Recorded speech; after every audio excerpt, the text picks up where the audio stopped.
우리가 지난번에 구원 얻는 믿음이란 무엇인가 이제 이 제목 중에 제9장 쉬운 멍에를 주시는 예수님, 바로 요 내용을 가지고 전반부는 이미 했고 이제 후반부 오늘 시작할 차례입니다. 그런데 하도 이제 오랫동안 우리가 같이 하질 못해서 좀 생소하게 여겨질 수도 있겠다 싶어서 잠깐 동안 이제 지난번에 보면은 저도 이걸 지금 쉽지 않아요. 지난번에 한 걸 다시 다 이렇게 한번 요약을 해서 보려니까 쉽지가 않은 것인데, 지난번에 마지막 부분에 뭘 봤냐 하면은요, 회심이라는 내용을 얘기했는데, 회심에는 5가지의 그 필수 요소들이 뒤따른다, 이런 내용이 있어요.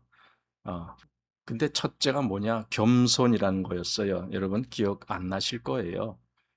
그런데 사실 그래요. 제가 지난주 설교인가요? 거기서도 그 내용을 다뤘죠. 겸손이 가장 중요한 그리스도인의 성품 중에 아주 첫째를 뽑을 수 있다. 겸손이라는 걸. 그러니까 그리스도인의 그 성품이 지적으로 뛰어난 어떤 것을 이야기하는 게 아닌 거예요. 겸손이라는 것을 이야기했다 이거죠. 그것을 우리가 지난 주일에 쭉 봤어요. 그러면서 고린도 교회의 그 형제들아 너희를 부르심을 보라 하면서 육체를 따라 지혜 있는 자가 많지 아니하며 능한 자가 많지 아니하며 문벌 좋은 자가 많지 아니하도다.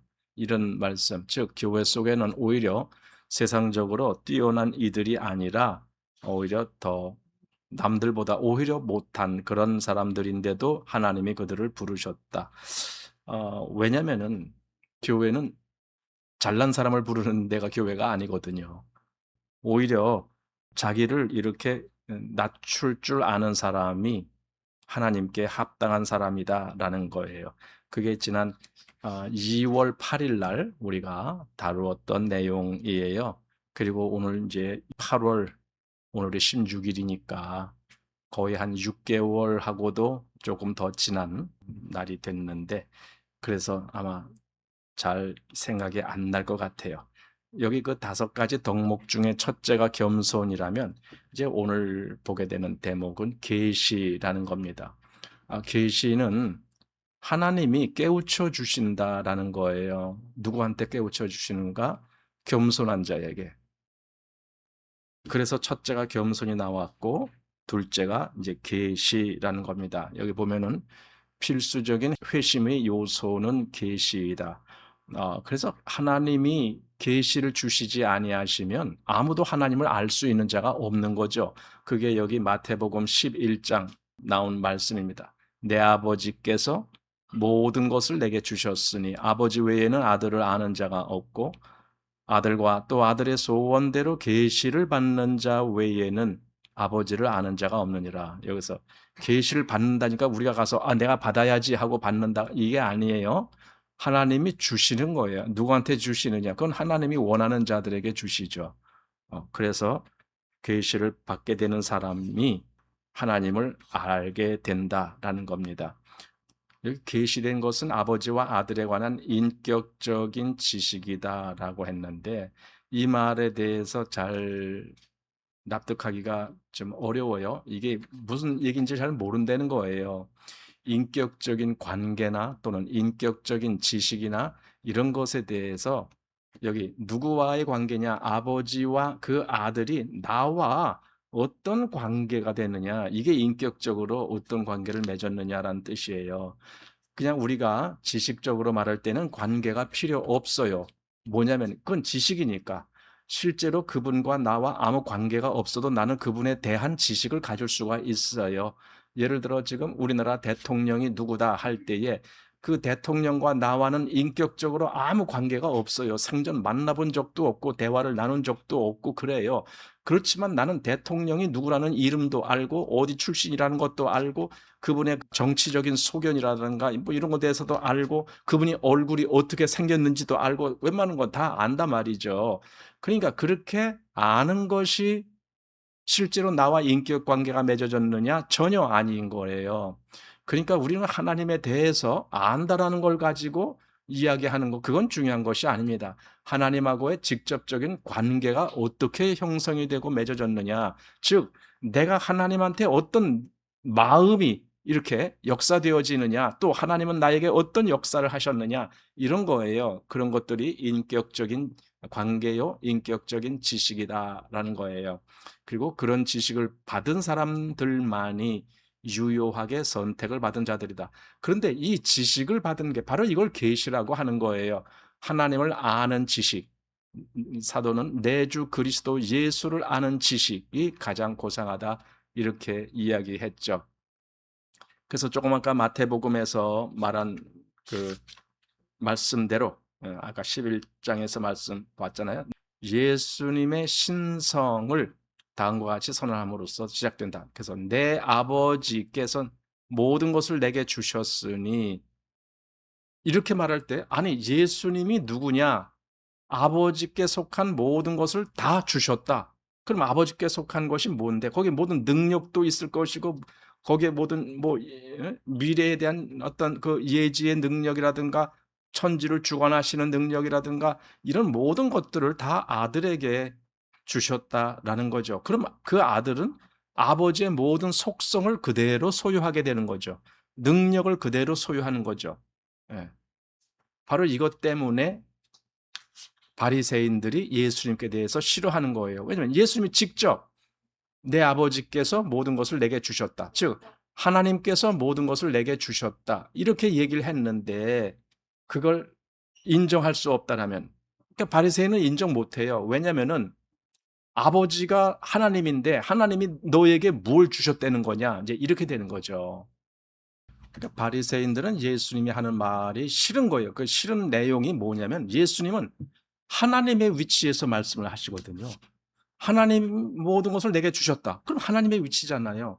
모든 권세고 모든 주권이고 뭐고 다 예수님한테 물려주셨다. 그러니 예수님이 누구냐? 나와 아버지는 하나다. 이게 싫은 거죠, 바리새인들에게는. 예수님이 하나님을 내 아버지라고 부르는 것, 그 자체도 바리새인들은 싫은 거예요. 그래서 아마 우리에게 가르쳐 주신 기도 중에 하늘에 계신 우리 아버지라는 기도를 이제 가르쳐 주시잖아요. 근데 그 호칭 자체도 유대인들은 그걸 용납하기가 힘든 거예요. 어떻게 하나님을 감히 아버지라고 부르느냐, 이거죠. 하나님은 저 위대하신 하나님이신데 어떻게 우리가 그분을 내 아버지라고 부르느냐. 그러니까 그건 용납이 안 된다라는 거죠. 그래서 예수님을 그들이 받아들일 수 없었던 이유예요. 그런데 여기 분명히 하나님을 내 아버지라고 말한, 여기 소유격을 1인칭으로 썼단 말이에요. 내 아버지. 이것은 곧 요 밑에 하나님의 독생자로서 유일무이한 아들임을 강조한 것이다. 그리고 예수님을 하나님 아버지와 완전히 동일한 위치에 놓은 것이다. 내 아버지라고 하는 것은요, 물론 아버지와 아들이라는 그 차이는 있지만 그 위치가 격이 같다라는 거예요. 그게 무슨 말이냐면요, 우리가 자식을 낳았다. 그럼 자식도 나와 똑같은 격이 그 위치에 있는 거예요. 뭐냐면 나도 사람이고 내 자식도 사람이니까.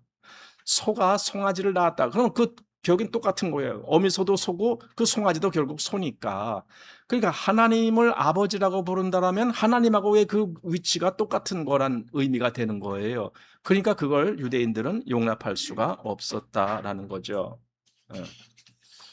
근데 그 예수님이 더더군다나 모든 것을 내게 주셨으니, 이렇게 말하는 것을 유대인들은 정말 받아들이기가 힘든 부분이었다라는 겁니다. 하지만 예수님은 분명히 그렇게 말씀하셨고 그것을 또한 행사하셨죠.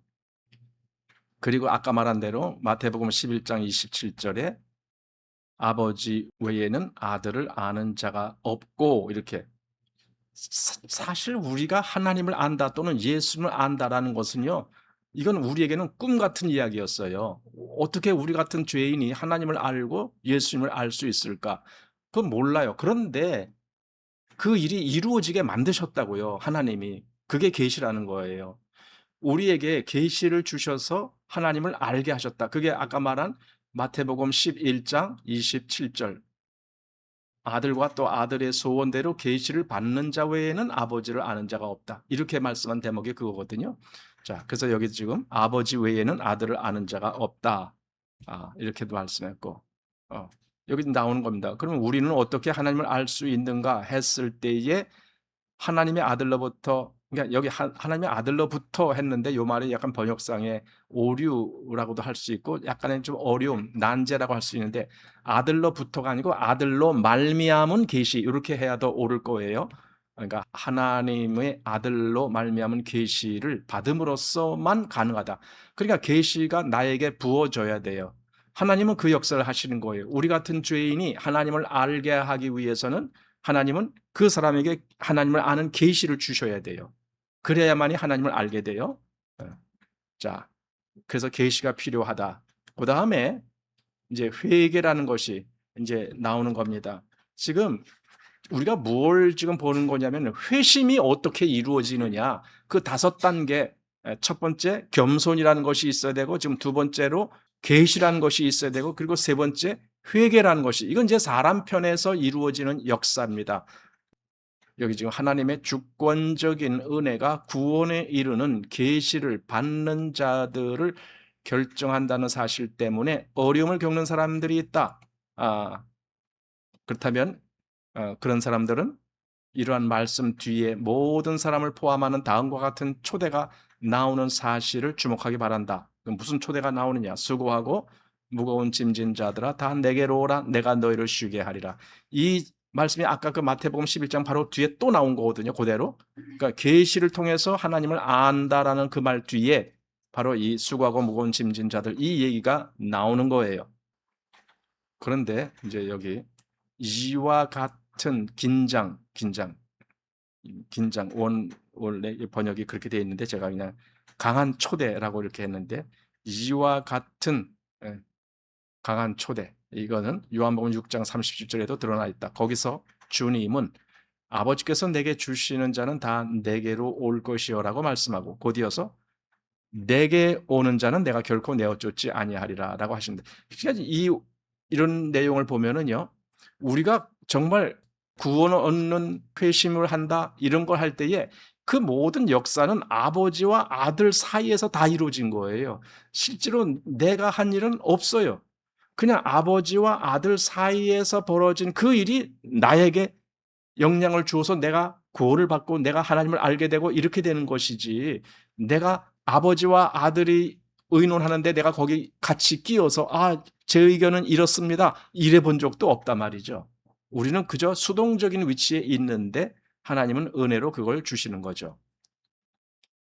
여기서 이제 이런 말이 나오는데 수고한다라는 말의 헬라어는 커피아오 이렇게 돼 있는데 이 말의 뜻은 땀이 넘쳐 흐르고 기진맥진해질 때까지 노력한다. 사실 수고하고 무거운 짐진 자들아 그게 세상 삶이에요.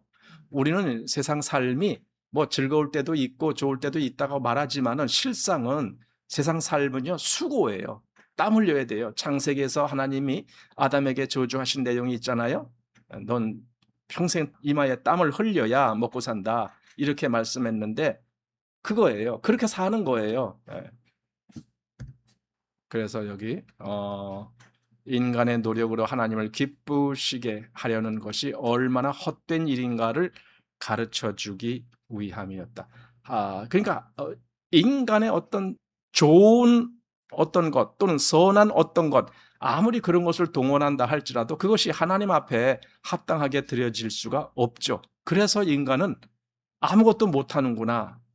여기 무거운 짐진 이것밖에는 인간은 더 이상 하나님 앞에 보여드릴 게 없구나. 이제 이런 내용이 나오는 거예요.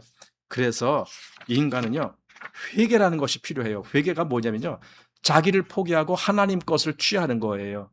그러니까 내 생각을 포기하고 하나님 생각을 취하는 것, 내 노력을 포기하고 하나님께서 역사하신 것을 내가 받아들이는 것, 이런 것이 회개예요. 한마디로 나 중심에서 하나님 중심이 되는 것, 이것을 회개라고 말하는 겁니다. 그렇게 돼야 됩니다. 그래서 예수님이 말씀을 전할 때 회개하라 이 내용을 제일 먼저 했어요. 회개하라 천국이 가까웠느니라. 바로 이거죠. 회개하라. 그다음에 회심의 또 다른 핵심 요소가 있는데 믿음이라고 하는 겁니다. 회심에는 이 믿음이 나와요. 자, 보세요. 첫 번째로 뭐가 있었다고요? 겸손. 겸손은 받아들이려는 마음이에요. 하나님을 받아들이는 마음. 두 번째는 계시가 있어야 돼요. 하나님이 나에게 깨우쳐 주시는 거예요. 그리고 세 번째가 뭐라고요? 회개. 그 중심이 자기에게서 하나님께로 바뀌어지는 것. 그리고 네 번째가 지금 믿음이라는 거예요. 믿음은 하나님께로 회개가 이루어져서 하나님 중심이 된 사람이 믿는다라고 할 때는 그럼 뭘 믿는 거냐? 하나님 거를 믿는 거예요. 하나님 것. 물론 당연히 하나님의 인격 자체를 믿지만은 하나님 것이라고 말하는 것은 하나님을 통해서 역사되어진 모든 것, 그걸 믿는 거예요. 하나님이 구원의 역사를 이렇게 하셨다? 그럼 나는 그걸 믿는 거예요. 또 하나님이 나를 어떻게 인도하신다? 그걸 믿는 거예요. 그래서 믿음이라는 개념은요, 하나님의 그 어떤 것을 믿는 개념이에요. 그래서 여기 지금 뭐라고 했느냐? 수고하고 무거운 짐진 자들아 다 내게로 오라 내가 너희를 쉬게 하리라 해놓고 내게로 오라는 말씀은 나를 믿으라는 말씀과 같은 뜻이다. 내게로 오라. 그러면 뭡니까? 나를 믿어라. 지금 그 뜻이에요. 그게 그 뜻으로 지금 여기 같이 하고 있습니다. 그래서 그 밑에 믿음은 회개의 뒷면이다. 그러니까 회개라는 그 어떤 것이 있으면 그 뒷면이라니까 그 회개와 믿음이 같이 온다는 뜻이 되겠죠. 회개가 죄로부터 돌이키는 것을 뜻한다면 믿음은 구주께로 돌이키는 것을 말한다. 회개는 내 전에 있었던 거기서 돌이키는 거예요. 그게 뭐 여기 지금 죄로부터인지 또는 뭐 다른 것 얼마든지 대입할 수 있는데 거기서부터 돌이켜서 밖으로. 근데 그 밖은 아무데나의 밖이 아니라 여기 누구께로? 구주께로. 그걸 믿음이라고 한다. 나는 주님께로 믿음으로 갑니다. 이렇게 하는 거예요. 그래서 구원에 이르는 믿음의 대상은 교리나 교회나 목사나 예배, 의식 등이 될 수 없다. 예수님만이 구원에 이르는 믿음의 대상이시다. 이렇게 됐습니다. 자, 그래서 마음이 겸비해졌을 때 하나님께서 주권적으로 진리를 계시하심으로써 구원이 온다. 구원은 내가 아는 것을 구원이라고 하는 거는 아니에요. 전혀 구원이 아니. 그건 구원이 될 수가 없어요. 왜냐하면 구원은 능력이 나타나야 되는데 내가 안다라는 것을 그냥 아는 것으로 끝나는 것이지 능력이 안 돼요. 능력이라는 것이 뭐냐면요. 나 자체를 통째로 바꾸어지게 하는 거예요. 그게 능력이에요. 근데 그건 하나님이 하시는 거예요. 능력. 근데 여기 마음이 겸비해졌을 때 하나님께서 주권적으로 진리를 계시하심으로써 구원이 온다. 그러니까 이런 역사가 있음으로 인해서 실제적으로 하나님의 능력이 나타나지게 되고 한 사람이 실제로 변화가 되는 거예요. 이것이 능력이다라는 겁니다. 자, 그런 사람에게 다섯 번째로 뭐가 나타나느냐? 순종이라는 것이 나타납니다. 이건 이제 결과로 나타나는 거죠. 사실 순종이나 믿음이 같은 의미로도 볼 수 있어요. 그래서 여기 지금 순종은 거기서 끝나지 않는다. 거기가 뭐냐면 아까 말한 그 뭐예요? 믿음. 네 번째 주제가 믿음이었는데 믿음이라는 것으로 구원이 그렇게 이루어지는 것이 아니다. 구원이 이루어지려면요 순종까지 이르러야 된다. 지금 그 말을 한 거예요. 근데 순종이라는 개념도 사람이 너무 피해 의식을 갖고 있어요. 난 율법주의자도 아닌데 내가 왜 순종해야 돼? 이런 식이에요. 근데 여기서 순종이라는 개념은요, 그런 식을 말하는 거 아니에요. 순종은요, 그게 믿음을 의미하는 거예요. 믿음의 결과를 얘기하는 거죠. 그래서 순종은 진정한 회심의 또 다른 요소이다 하면서 지금 여기 시작을 하고 있습니다. 요 밑에 예수님의 주님 되심에 복종하라는 요구. 그러니까 예수님을 주님이라고 부르는 것이 이게 굉장히 큰 변화거든요. 사람들이 그걸 모르고 그냥 예수님을 주님이라고 부르는 경우가 많아요. 그러나 예수님을 주님이라고 하는 것은 실제로 예수님이 나의 주님이시다. 또 여기 주라는 개념은 제가 저번에도 말씀드렸듯이 왕이라는 개념과 같아요. 그래서 나의 왕이시다. 그런 말은 다시 말해서 나는 그분의 명령을 거역할 수가 없다. 이게 예수님을 주라고 말하는 의미예요. 세상에서는 이제 주인이 있었죠. 이 당시에도 보면은요, 로마가 지배할 때니까 로마의 시저가 그들의 주였어요. 근데 그 로마의 신민들은요, 시저가 말한 것을 거역할 수가 없어요. 거역하면 그냥 그는 뭐 사형을 당하든가 그렇게 되겠죠. 그러니까 내가 누구를 주라고 표현할 때는요, 그의 말을 거역할 수가 없는 위치에 들어간 거예요. 그게 주라고 표현하는 대표적인 의미입니다. 그래서 여기 다시 한번 예수님의 주님 대심에 복종하라는 요구는 그분의 구원으로서의 초대의 중요한 부분을 차지한다. 그분의 멍에를 매료하지 않는 사람들은 그분이 베푸시는 구원의 안식에 들어갈 수 없다. 그분이 주시는 멍에, 너희는 나의 멍에를 메고 내게 배우라 그러잖아요. 그 멍에라는 것이 뭡니까? 저는 많이 봤죠. 시골에서 옛날에는 그 소로 그 쟁기질을 하거나 썰애질을 하거나 할 때 항상 그 멍에라는 것이 있어요. 그 멍에는 뭐냐면 소의 그 이 어깨 위에 목 거기다 이렇게 걸쳐 놓는, 그때 제가 본 거는 막대기로 이렇게 약간 굽었어요. 막대기로 이렇게 굽어 갖고 거기에 이렇게 구멍이 두 개 있으면 거기에 이마는 쇠 꼬챙이 같은 거 이렇게 두 개가 딱 내려서 그걸 목 아래로 탁 또 이렇게 매요. 그러면 여기 소 여기를 완전히 이렇게 딱 이렇게 이 멍에를 짐으로 인해서 그게 딱 이렇게 고정돼요. 그러면은 소가 앞으로 가면은 이것에 의해서 더 뒤로 이제 끈이 쫙 연결돼 있죠. 그러면 그것에 의해서 힘을 받아서 뭐 쟁기질도 하고 썰애질도 하고 또는 그 뭡니까 그 우마차 그거를 또 끌고 가기도 하고 다 하는 거. 그게 모든 일을 할 때 멍에라는 것이 있습니다. 근데 그거 멍에를 그렇게 하면요, 소는 자기 마음대로 그냥 자유롭지가 못해요. 항상 뒤에 뭐가 따라오는 거예요. 뭘 끌고 가든지 뭘 밭을 뭐 이렇게 뭐 쟁기질을 하든지 그렇게 되는, 그게 멍에라는 거예요. 한마디로 그렇게 내가 해야 된다라는 일종의 복종의 의미를 갖고 있는 것이 멍에입니다. 그런데 여기 지금 그걸 얘기하고 있습니다. 멍에. 자, 예수님의 말씀을 들은 사람들은 멍에가 순종을 의미한다는 사실을 알고 있다. 멍에가 뭐냐? 넌 나의 멍에를 메고 내게 배우라. 멍에는 뭔데? 순종이다. 이거죠. 멍에는 순종을 얘기하는 겁니다. 맨 밑에 이것은 구원에 대한 완벽한 예증이다. 구원은요, 순종이 없으면 구원 아니에요. 그건 요 앞에까지 뭐 계시를 받았어 이렇게 말하는 사람, 그래서 나는 다 알아 이렇게 말하는 사람, 그래도 순종이 없다면 그건 구원이 아니에요. 이제 구원이라는 개념을 우리가 진짜 알아야 되는 거예요. 그 넓이가 어느 정도냐? 구원은요, 하나님이 어떤 사람을 온전히 건져내는 거예요. 그 온전히 건져내는데 어디서 건져내느냐? 모든 잘못된 곳에서. 그럼 모든 잘못된 곳에서 건져낸다 할 때에 예를 들어 아담이 타락한 이유가 뭡니까? 하나님을 듣지 아니한 거예요. 불순종이에요. 그러면은 그 불순종에서 건져냈단 말은 그럼 이 건짐을 받은 사람이 어떻게 된다는 겁니까?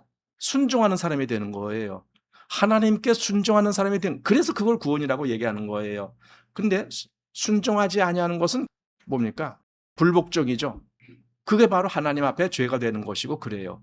그래서 구원은 완벽한 순종을 의미한다라는 거죠.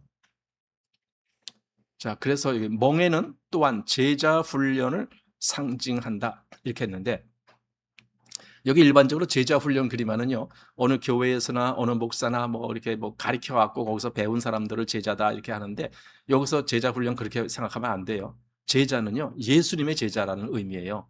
예수님의 제자로서 내가 예수님을 따르겠습니다. 그게 제자 훈련이라는 의미입니다. 그렇게 됐을 때에 순종이라는 것이 나온다. 자, 그리고 여기 그것은 또한 복종을 함축하고 있는 멍에이다. 그게 멍에라는 거죠.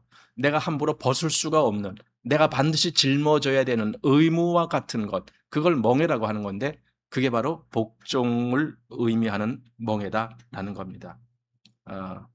요 밑에 예수님은 당신의 멍에를 받아들이거나 당신에게 복종하기를 기뻐하지 않는 사람들에게 가까이 오라고 명령하시지 않는다. 그러니까 예수님에게 복종하지 않을 사람이라면은요, 예수님이 그런 사람을 오라라는 게 아니에요. 적어도 내게로 오라라는 말에 순응하고 갈 사람이라면 그 사람은 예수님께 복종할 사람이라야 그렇게 되는 거예요. 그렇지 아니하고는 예수님께 합당치 않죠. 그러니까 예수님이 그런 사람을 원하지도 않죠. 자, 그래서 그 밑에 진정한 구원은 절망 가운데 있는 죄인이 그리스도께서 자신을 다스려 주시기를 바라면서 자신의 죄로부터 그리스도께로 돌이킬 때 이루어진다. 우리 그런 얘기를 하거든요. 구원에 인간이 한 일은 아무것도 없다.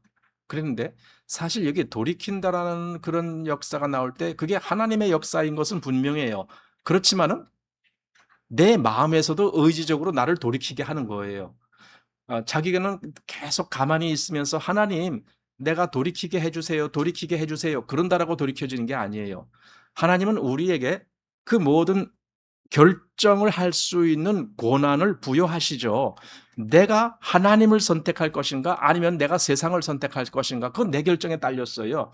그런데 물론 하나님은 내게 충분히 하나님을 선택할 만한 그런 마음을 주신다고요. 그래서 내가 하나님을 선택할 때에는 하나님이 나로 하여금 하나님을 선택하게 하셨습니다. 이렇게 말할 수 있어요. 그러나 내가 그걸 거부할 수도 있어요. 나는 그냥 세상이 좋아요 하고 세상에 가는 방향으로 나도 가게 할 수 있어요. 그러나 그건 뭡니까? 내가 하나님을 거부하는 거죠.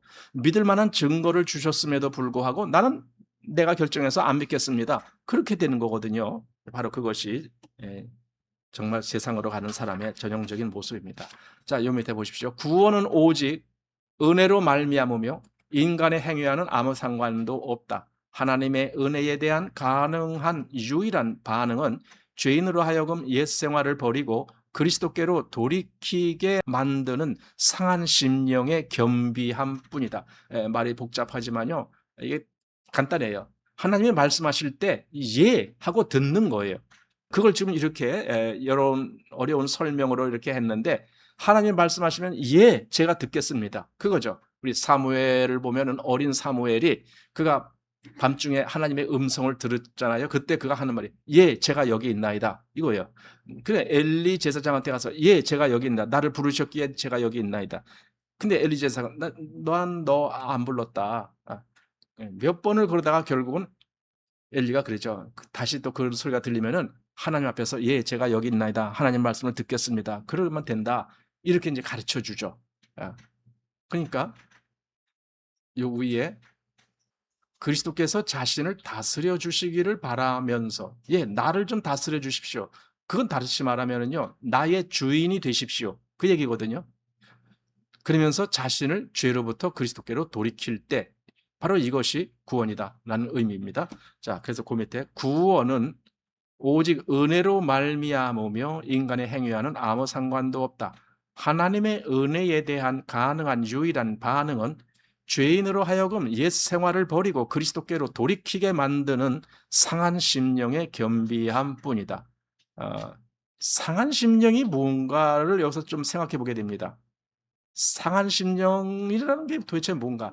그럼 자기의 그 어떠한 것이 지독히도 잘못됐다라는 것을 느꼈을 때 우리는 마음이 상해요. 그러니까 자기가 잘못되지 않았으면은 상하지 않아요. 자기를 잘못됐다라고 인정하지 않으면 마음이 상하질 않아요. 근데 마음이 상하는 이유는 내가 뭔가 잘못됐구나. 이거죠. 그 자책하는 의미가 여기 강하게 크죠.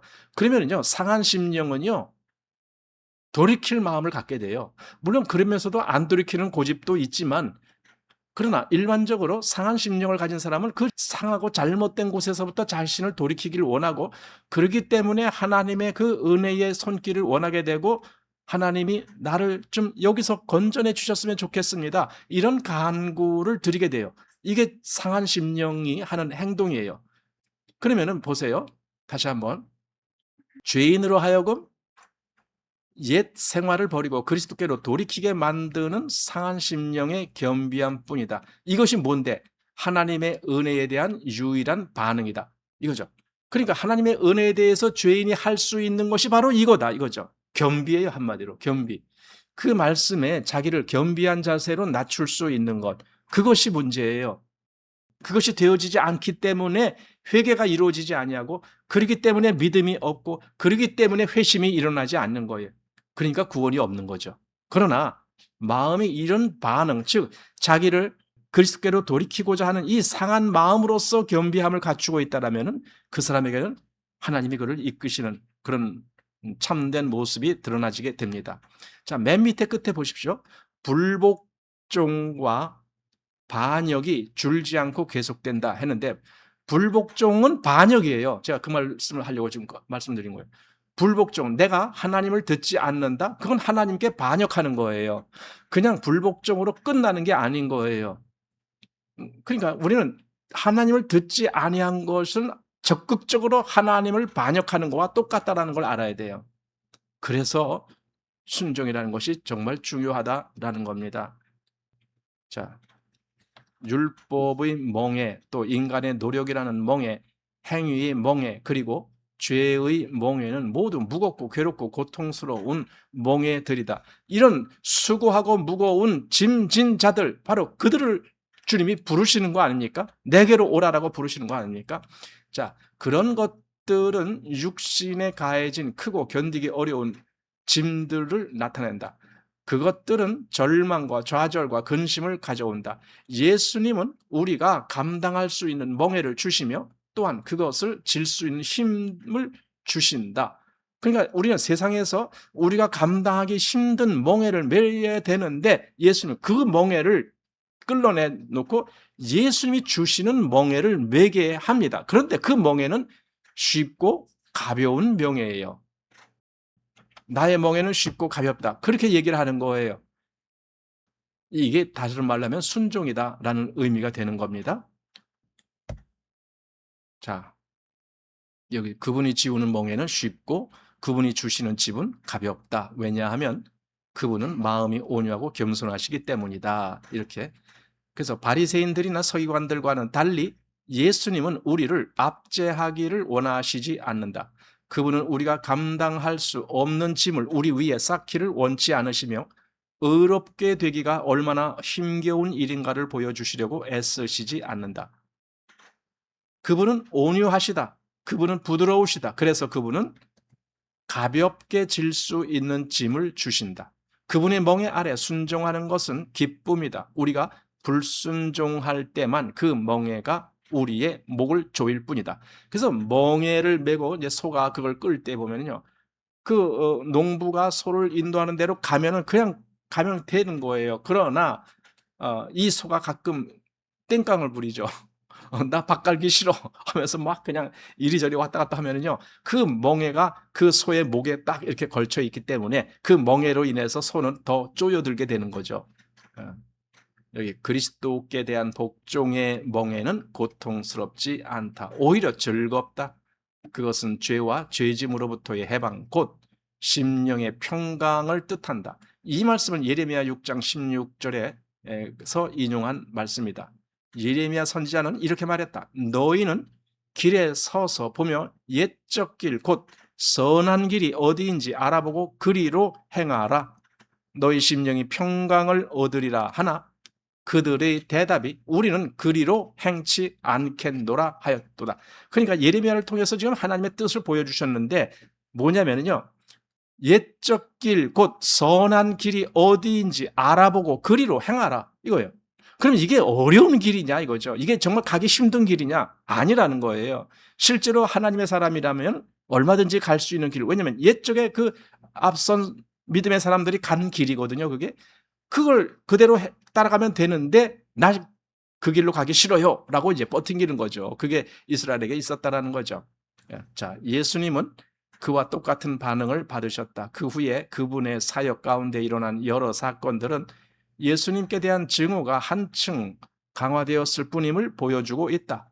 그 증오는 결국 적대적인 군중이 예수님을 십자가에 못 박는 데까지 이르렀다. 그러니까 아까 처음에 시작할 때처럼 그 유대인들이 예수님을 왜 싫어했느냐? 예수님이 아버지와 나는 하나다. 내 아버지께서 일하시니 나도 일한다. 하나님을 자기의 아버지라고 하여 동등됨을 지금 이야기하니까 그게 싫은 거죠. 자, 그분의 멍에는 쉬운 것이었다. 그러나 불순종하고 완고하고 죄 많은 심령들에게는 그분께 오라는 요구가 너무나 감당하기 어려운 짐이었다. 멍에가 매여 있지 않은 그 소들은요, 전부 자기 길로 가는 거예요. 그렇지만은 순종하는 소는 그 멍에를 짊어져요. 그것도 아주 기꺼이 자원하는 마음으로 짊어집니다. 예수님의 초대는 거절당했다. 그분의 구원도 거부당했다. 사람들은 예수님의 영광의 빛보다 자신들의 죄의 어둠을 더 사랑한 것이다. 그 결과 예수님의 주님 되심을 불신하고 거절한 까닭에 그들은 스스로를 정죄하는 자리로 떨어지고 말았다. 한마디로 거부한 거죠. 아까 오전에도 그 말씀 나눴잖아요. 하나님은 이 세상 모든 죄를 다 그 아들에게 짊어지게 하셔서 한마디로 그 모든 죄의 값을 다 치렀음에도 불구하고 하나님께서 그렇게 하신 역사를 그걸 받아들이지 않고 거부하는 거예요. 그래서 그들에게는 구원이 이루어지지가 않는다. 이제 그런 말씀이 있었던 겁니다. 자, 다시 한번 정리해 보겠습니다. 지금 이 9장 쉬운 멍에를 주시는 예수님. 예수님이 주시는 멍에는 쉬워요. 한마디로 가벼운 멍에, 얼마든지 감당할 수 있는 멍에. 세상 죄는 무거워요. 그래서 수고하고 무거운 짐진 자들아 이렇게 표현했던 거예요. 그러나 주님이 주시는 멍에는 수고하고 무거운 짐이 아니에요. 가벼운 짐, 가벼운 멍에입니다. 그걸 우리가 얼마든지 순종할 수 있는 그런 위치입니다. 자, 그렇게 주님이 주십니다. 그런데도 그걸 받질 않아요. 그래서 예수님은 쉬운 멍에를 주시는 분인데 사람들이 그걸 받질 않는구나. 그래서 지금 여기 9장 쉬운 멍에를 주시는 예수님 한데 여기에서의 그 5가지 회심을 이루기 위해서 사람들에게 나타나지는 어떤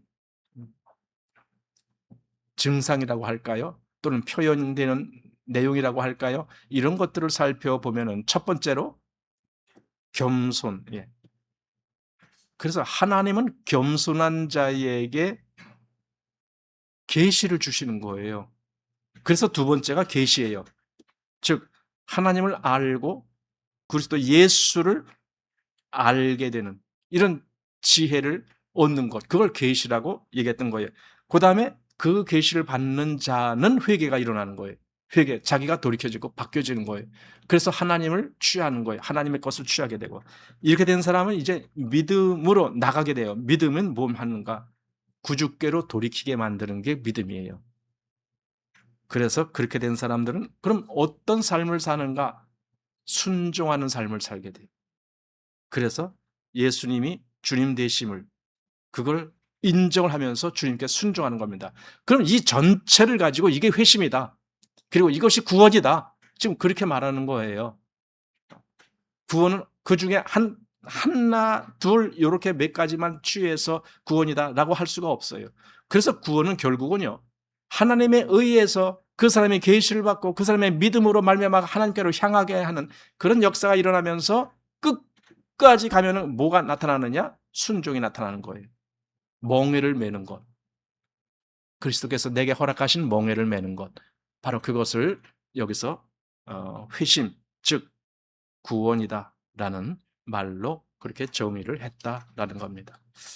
자, 이제 여기까지 해서 이제 2부가 끝나요. 그리고 다음부터는 제 10장부터는 이제 3부가 시작되는데 예수님이 직접 이제 어떤 예화를 드시는 그런 내용들이 나오는 거예요.